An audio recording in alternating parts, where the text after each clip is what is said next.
नांदेडमधून या क्षणाची मोठी बातमी समोर येते। नांदेडमध्ये मलाबार ज्वेलर्सला आग लागलेली आहे। मलाबार ज्वेलर्सच्या शोरूमला ही आग लागली असल्याची माहिती मिळते। नांदेडमधून या क्षणाची मोठी अपडेट आपण बघतोय। नांदेडमध्ये मलाबार ज्वेलर्सला आग लागली असल्याचं वृत्त प्राप्त होतंय।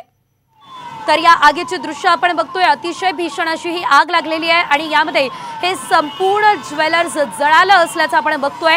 साम टीव्हीची एक्सक्लुसिव्ह दृश्य आपण बघतोय। हा रहदारीचा भाग आहे, त्यामुळे ही आग वाढण्याची देखील भीती व्यक्त केली जाते।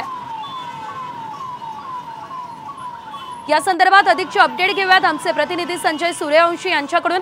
संजय, आपण बघतोय या ज्वेलर्सला आग लागली, आगीचं नेमकं कारण काय आहे? आगीचं नेमकं कारण अद्याप स्पष्ट झालेलं नाही।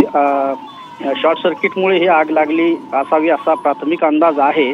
सायंकाळी 6च्या सुमारास ही आग लागली। मेन रोडवर दुकान आहे। या दुकानाचं समोरचा जो भाग आहे त्याचं काम देखील सुरू होतं।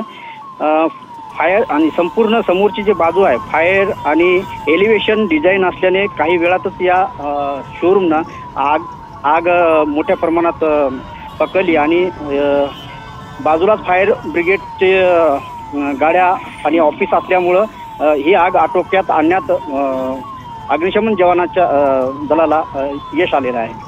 निश्चितच धन्यवाद संजय दिलेल्या या सर्व अपडेट्ससाठी। तर आपण बघतोय आगीवर नियंत्रण मिळवण्याचे प्रयत्न हे सुरू आहेत। ही अतिशय भीषण आग आहे।